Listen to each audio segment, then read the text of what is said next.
और अब आपको बताएं कि न्यू कराची के सेक्टर 11G में सीवरेज का गंदा पानी उबलकर सड़कों पर निकल आया। गंदगी और ताफुन की वजह से अहले इलाका शदीद परेशानी का शिकार है। तफसीलात बता रही हैं नुमाइंदा 5 न्यूज़ उरूज रिजवी। उरूज बताइएगा।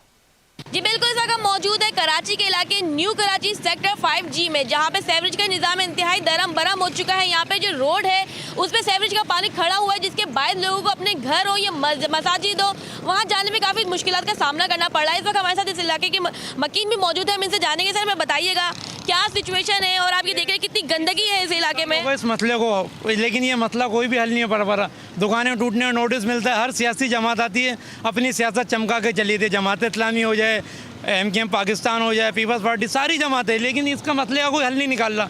यहाँ जनाजे ले जाना मुश्किल हो जाते हैं, बच्चों को स्कूल छोड़ना मुश्किल हो जाता है।